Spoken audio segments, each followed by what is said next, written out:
Hi friends, welcome to Deepika reviews. ఈ video మీకు నచ్చినట్లయితే వీడియోని లైక్ చేసి షేర్ చేసి సబ్స్క్రైబ్ చేసుకోవడం మర్చిపోకండి. హరీష్ నిర్దోష్ అని జడ్జి గారు వీడియో చూడగానే అబ్జెక్షన్ జడ్జి గారు, ఒక గంట టైం ఇస్తే ఇలాంటి వీడియోలు ఫోటోలు ఎన్నైనా తీసుకురావచ్చు అని చెప్పి ప్రాసిక్యూషన్ లాయర్ చెప్తూ ఉంటాడు. ఒక గంట టైం ఇస్తే మీరు చెప్పిన విధంగానే ఫోటోలు వీడియోలు ఎన్నైనా తయారు చేయొచ్చు, కానీ ఒరిజినల్ ఫొటోస్కి ఒరిజినల్ వీడియోలకి, డూప్లికేట్ ఫొటోస్కి డూప్లికేట్ వీడియోలకి చాలా డిఫరెన్సే ఉంటుంది. అబ్జెక్షన్ ఓవర్ రూల్, కూర్చోండి అని చెప్పి జడ్జి గారు చెప్తారు. సారీ జడ్జి గారు అంటూ ప్రాసిక్యూషన్ లాయర్ కూర్చుంటాడు. జడ్జి గారు, సాక్ష్యాధారాలను పరిశీలించారు కదా, నా క్లయింట్ హరీష్ ఏ తప్పు చేయలేదనటానికి సిద్ధు గారు సాక్ష్యం తీసుకొచ్చారు.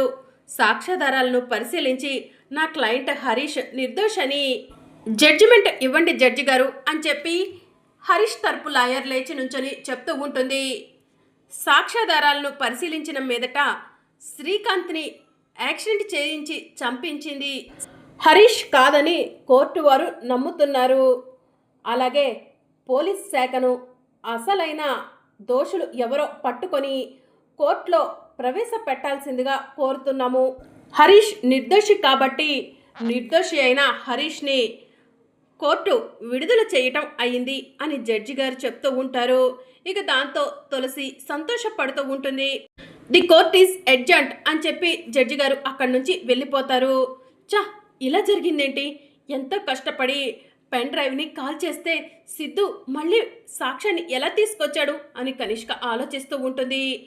సిద్ధు ఆఖరి నిమిషంలో వచ్చి ఆ తులసిని కాపాడావు, లేకపోతే తనపై నేరం వేసుకునేది, ఆ తులసి జీవితాంతం జైల్లోనే ఉండేది అని చెప్పి కనిష్క మనసులో అనుకుంటూ ఉంటుంది. ఇక హరీష్ సిద్ధు దగ్గరకు వచ్చి థ్యాంక్ యూ బావగారు, థ్యాంక్ యూ సో మచ్, మీరు టైంకి వచ్చిండకపోతే నాకు శిక్ష పడేది అని చెప్పి హరీష్ సిద్ధుతో చెప్తూ ఉంటాడు.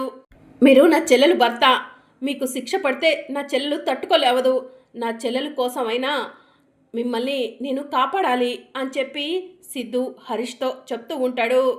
మీరు రావటం ఒక్క నిమిషం లేట్ అయి ఉంటే మా అన్నయ్యపై పడ్డ నేరాన్ని నా పైన వేసుకుందాం అనుకున్నాను, మా అన్నయ్యను నిర్దోషిగా బయటికి పంపిద్దాం అనుకున్నాను అని తులసి చెప్తూ ఉంటుంది. మీ అన్నయ్యను కాపాడటం కోసం శిక్ష అనుభవించడానికి కూడా సిద్ధంగా ఉన్నావన్నమాట అని సిద్ధు అంటాడు. బావగారు, నా చెల్లెలను నేను అపార్థం చేసుకున్నాను, కానీ నా చెల్లెల గొప్పతనం ఏంటో నాకు నిన్ననే తెలిసింది అని చెప్పి హరీష్ అంటాడు. సరేలేండి, పదండి వెళ్దాం, మా చెల్లి కీర్తి మీకోసం ఎదురు చూస్తూ ఉంటుంది అని చెప్పి సిద్ధు అంటాడు. ఇంతకీ నీ దగ్గర ఉన్న పెన్ డ్రైవ్ ఎలా మిస్ అయింది అని సిద్ధు అడుగుతూ ఉంటాడు.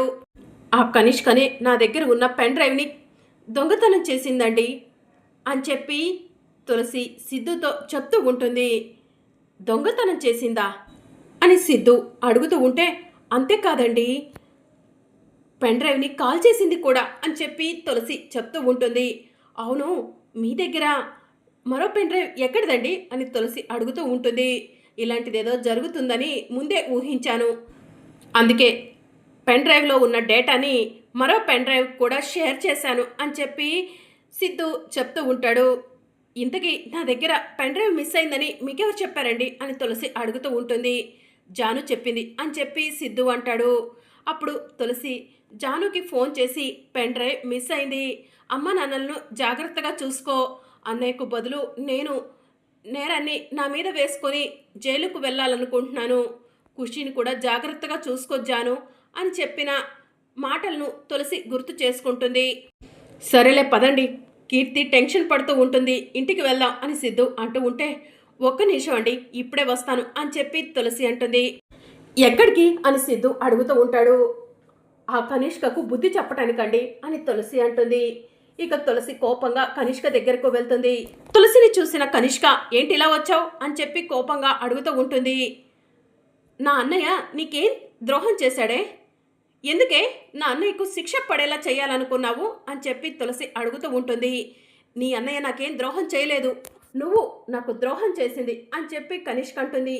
ఏం చేశాను నేను అని తులసి అడుగుతూ ఉంటుంది. సిద్ధు నా సొంతం అయ్యేవాడు, సిద్ధు నన్ను కాకుండా నీ మెడలో తాళి కట్టాడు, నువ్వు సిద్ధుకి భార్యవయ్యావు, ఆ ఇంటికి కోడలయ్యావు, ఇది చాలదా నాకు చేసిన ద్రోహం అని కనిష్క అంటూ ఉంటుంది. ఎవరి తలరాత ఎలా ఉండాలో దేవుడు రాస్తాడు, అంతేకాని నువ్వు నేను అనుకుంటే పెళ్ళిళ్ళు జరిగిపోతాయా ఏంటి? నాకు ఆయనకి పెళ్ళి జరగాలని ఆ భగవంతుడు రాసి పెట్టినాడు, అందుకనే మా ఇద్దరికి పెళ్లి జరిగింది అని చెప్పి తులసి అంటుంది. అవేవి నేను నమ్మను. నువ్వు కావాలనే సిద్ధుకి వల వేసిరావు. ఆ వలలో సిద్ధు పడిపోయాడు, అందుకే నీ మెడలో తాళి కట్టాడు అని చెప్పి కనిష్క అంటుంది. నేను వల విసిరానా అంటే నీకు అర్థం తెలుసానే? నేను నీ కళ్ళకు ఎలా కనిపిస్తున్నానే? నువ్వు మా అన్నయ్యను నిర్దోషిగా బయటికి రాకుండా పెన్ డ్రైవ్ని కాల్చినప్పుడే నిన్ను చంపాలన్నంత కోపం వచ్చింది, కానీ కోర్టుని వదిలేశాను. ఇప్పుడు నన్ను నోటికొచ్చినట్టు మాట్లాడుతున్నావు. నిన్ను వదలను అని చెప్పి తులసి కనిష్క జుట్టు పట్టుకుంటుంది. ఏయ్ తులసి, నువ్వెక్కడున్నావో తెలుసా? ఎవరి జుట్టు పట్టుకున్నావో తెలుసా అని కనిష్క అడుగుతూ ఉంటుంది. కోర్టు ఆవరణలో ఉన్నాను, ధైర్యంగా చెప్తున్నాను, నీ జుట్టే పట్టుకున్నాను, ఏం చేస్తావు అని తులసి అడుగుతూ ఉంటుంది. నాతోనే పెట్టుకున్నావు కదా, ఇంతమంది ముందు నా జుట్టు పట్టుకున్నావు కదా, నీకు బుద్ధి చెప్తాను, చూస్తూ ఉండు అని చెప్పి కనిష్క కోపంగా చెప్తూ ఉంటుంది. నీ ఇష్టం వచ్చింది చేసుకోవే, నువ్వు నన్ను ఏమీ చేయలేవు అని చెప్పి తులసి కోపంగా కనిష్కను నెట్టేస్తుంది. దాంతో కనిష్క కింద పడిపోతుంది. ఓసే తులసి, నన్ను అవమానించావు కదా, నీకు ఇంతకు మించిన అవమానం చేస్తాను, చూస్తూ ఉండు అని కనిష్క మనసులో అనుకుంటుంది. ఇక తులసి సిద్ధు హరీష్ల దగ్గరకు వచ్చి బయలుదేరదామా అని అడుగుతూ ఉంటుంది. రివెంజ్ తీర్చుకొని వచ్చావా ఆ కనిష్కపై అని సిద్ధు అడుగుతూ ఉంటాడు. ఊరుకుంటానా ఏంటి? మా అన్నయ్యను జైలుకు పంపించాలనుకుంది. మా అన్నయ్య జీవితం శాశ్వతంగా జైలుకే అంకితం చేయాలనుకుంది. అలాంటి వాళ్ళ ఎవరిని కూడా వదిలిపెట్టను అని చెప్పి తులసి అంటూ ఉంటుంది. మీ అన్నయ్యపై అంత ప్రేమ ఉందన్నమాట, నేరాన్ని నీపై వేసుకునే అంత అని సిద్ధు అంటూ ఉంటే, అవును, మాది రక్త సంబంధం, మా అన్నయ్య కోసం మేమేమైనా చేస్తాం అని తులసి అంటుంది. సరేలే పదండి వెళ్దాం అని సిద్ధు అంటాడు. అమ్మ తులసి, నేను బయలుదేరతాను అని హరీష్ అంటూ ఉంటే, ఎక్కడికన్నయ్యా అని తులసి అంటుంది. అమ్మ నాన్నల దగ్గరికమ్మా అని హరీష్ చెప్తూ ఉంటాడు. లేదులేండి బావగారు, మీరు మాతో పాటు మా ఇంటికి రండి అని చెప్పి సిద్ధు అంటాడు. వద్దు బావగారు, ఇంటి దగ్గర మామయ్య ఉంటారు, నన్ను చూస్తే కోప్పడతారు అని చెప్పి హరీష్ అంటాడు. మా నాన్నను కన్విన్స్ చేసి నిన్ను మా చెల్లెల్ని ఒకటి చేస్తాను. ఇంకా ఎన్ని రోజులు దూరంగా ఉంటారు? మీ మధ్య ఉన్న మనస్పర్ధలు తొలగిపోయాయి. పెద్దల కోసం మీరు దూరంగా ఉండటం కరెక్ట్ కాదు. ఇంకా ఎన్ని రోజులు మా నాన్నని మోసం చేస్తూ కీర్తి కడుపులో ఉన్న బిడ్డని దాచిపెడతారు? జరిగిందంతా మా నాన్నకు చెప్దాం, మా నాన్నని క్షమాపణ అడుగుదాం, ఖచ్చితంగా మా నాన్న మిమ్మల్ని క్షమించి దగ్గరికి తీసుకుంటారు అని సిద్ధు అంటాడు.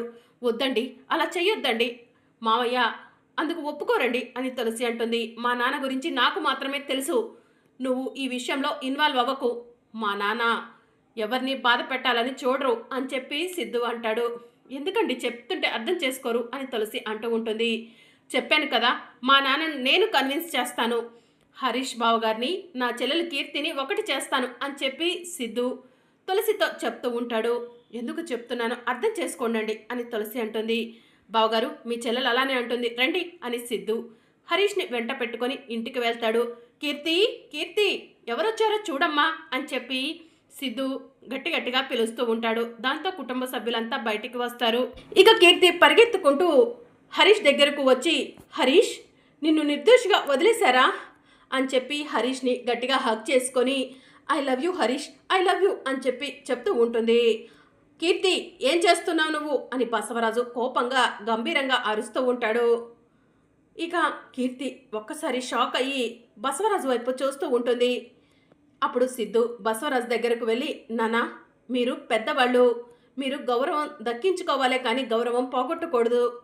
కీర్తి, హరీష్ బావ గారు ఒకరినొకరు ప్రేమించి పెళ్లి చేసుకున్నారు.